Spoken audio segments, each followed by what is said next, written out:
السلام علیکم. امید ہے آپ لوگ سب خیریت سے ہوں گے. ایک بات کا خیال آ رہا تھا کہ یہ جو علماء نفس ہوتے ہیں یہ کہتے ہیں کہ انسان کو اپنی غلطیوں سے وہ نہیں ہونا چاہیے، پریشان نہیں ہونا چاہیے. ہر غلطی سے انسان سیکھتا ہے کچھ. تو کامیاب انسان وہ ہوتا ہے جو اپنے غلطیوں سے سیکھے اور پھر وہ کوشش کرتا رہے جب تک کہ کامیاب نہ ہو جائے. یہ عام طور پہ کہا جاتا ہے اور مثال دی جاتی ہے، جیسے کہ بہت سے ایسے علماء ہیں جو گزرے ان کے، یعنی ایڈیسن جو تھا اس نے جب بجلی وہ کری تھی تو اس نے 100 بار تجربہ، اس سے بھی زیادہ کہتے ہیں، 100 سے بھی زیادہ، ہر بار ہر تجربے وہ یعنی وہ ہو جاتا تھا، فیل ہو جاتا تھا.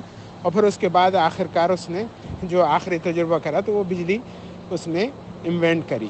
تو یہ جو چیز ہے یہ ہمارے اسلام میں اللہ تعالیٰ نے جو استغفار کا وہ رکھا ہے کہ استغفار کرو. حضور صلی اللہ علیہ وسلم نے بھی استغفار کی وہ کری ہے کہ زیادہ استغفار کرنے سے فائدہ ہوتا ہے اور یہ ہوتا ہے.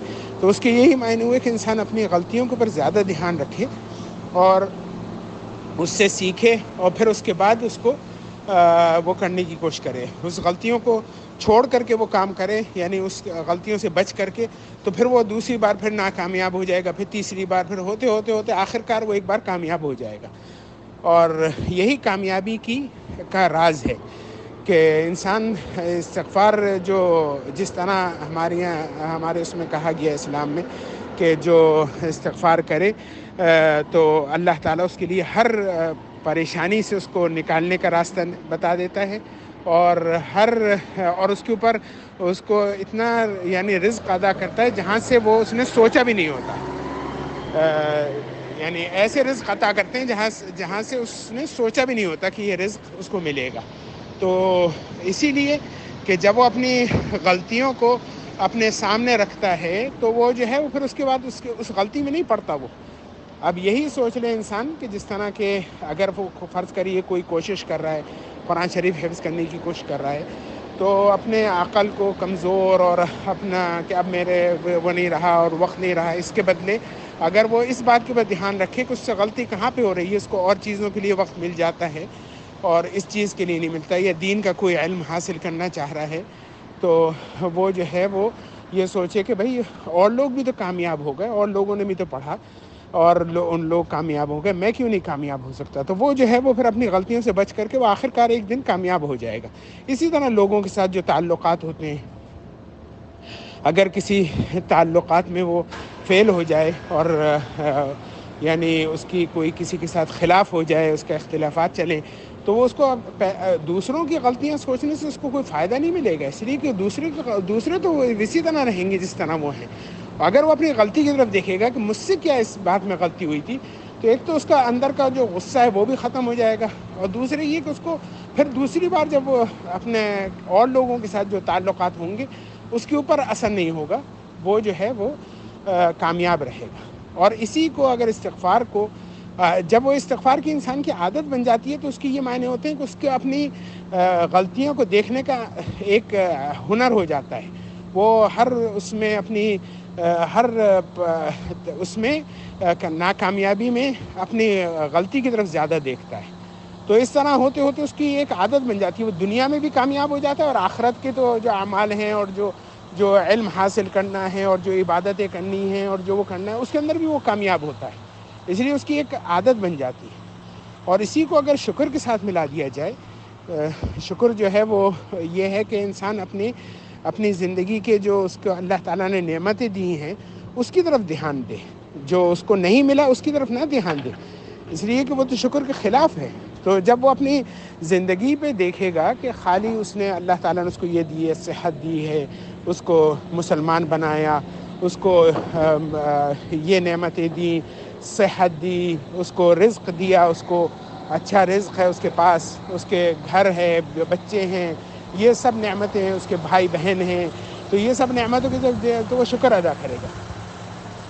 اور جب شکر ادا کرے گا تو وہ اپنی نعمتوں کی طرف زیادہ دھیان کرے گا تو وہ خوش رہنا شروع ہو جائے گا. تو کامیاب انسان وہی ہوتا ہے جو خوش رہتا ہے اور اپنا کوشش کرتا رہتا ہے جب تک کہ وہ کامیاب نہ ہو جائے. اگر ہم لوگ اپنی زندگی کی طرف دیکھیں تو یہ خالی ہمارا مسلمان اللہ تعالیٰ نے جو ہم کو پیدا کیا، تو یہی ایک اتنی بڑی نعمت ہے جس کا ہم لوگ شکر نہیں ادا کر سکتے. یعنی جس کو اللہ تعالیٰ نے یہودی بنایا یا نصرانی بنایا یا ڈاکو بنا دیا یا برا انسان بنا دیا یا بری عورت بنا دیا، تو اس نے کیا اللہ تعالیٰ سے پیدا ہونے سے پہلے مانگا تھا کہ یا اللہ مجھے یہودی بنانا یا مجھے نصرانی بنانا یا مجھے اس طرح کرنا؟ اور ہم نے کیا مانگا تھا اللہ تعالیٰ سے کہ بھائی ہمیں مسلمان گھر میں پیدا کرنا؟ اللہ تعالیٰ نے اپنی رحمت سے خالی ہمیں مسلمان گھرانے میں پیدا کر دیا. گھر میں لوگ سب نماز پڑھتے تھے، روزہ رکھتے تھے، ہم نے بھی ویسے ہی کرنا شروع کر دیا. یہ کتنی بڑی نعمت ہے. اگر ہم لوگ بھی ایسے ہی گھرانے میں پیدا ہوتے کسی یہودی نصرانی میں، ہم لوگ بھی نہ مانتے کبھی کہ یہ جو ہے یہ مسلمان حق پہ ہیں، اپنے ہی اس کے اوپر اڑے رہتے. جب موت آتی جب پتہ چلتا کہ یہ کیا ہوا ہے ہمارے ساتھ. تو اتنی بڑی نعمت ہے یہی.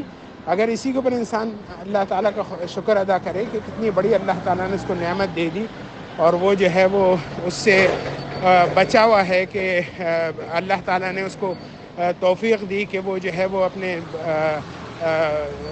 مسلمان گھرانے میں پیدا کیا، نماز روزے کا پابند کیا. تو یہ تو فخر کی بات نہیں ہے، یہ تو شکر کی بات ہے. انسان کو شکر ادا کرنا چاہیے کہ اللہ تعالیٰ نے ہمیں یہ سب کچھ نعمتیں دی. بس اسی بات کا خیال آیا تھا. میں نے کہا کہ یہ اللہ تعالیٰ کے شکر ادا کرتے رہیں ہم لوگ، ہمیں توفیق دے اللہ تعالیٰ، اور استغفار کرتے رہیں، اپنی غلطیوں کو دیکھتے رہیں.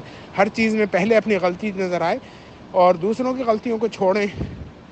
یعنی اگر انسان کے یہ حال ہے کہ میں اپنی بات بتا رہا ہوں کہ اگر انسان کی طبیعت بھی خراب ہوتی ہے تو وہ کہتا ہے کہ شاید نظر لگ گئی، یہ ہو گیا. حالانکہ جو اپنی غلطیاں ہیں اور جو اپنی اس نے جو بد احتیاطیاں کری ہیں اس کی طرف زیادہ دھیان نہیں دیتا وہ.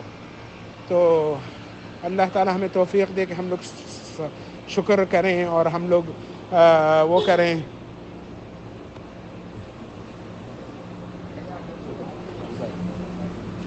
شکر ادا کریں اور استغفار کریں، اللہ تعالیٰ سے اپنی خطاؤں کی طرف زیادہ دھیان رکھیں. اچھا بھائی، السلام علیکم.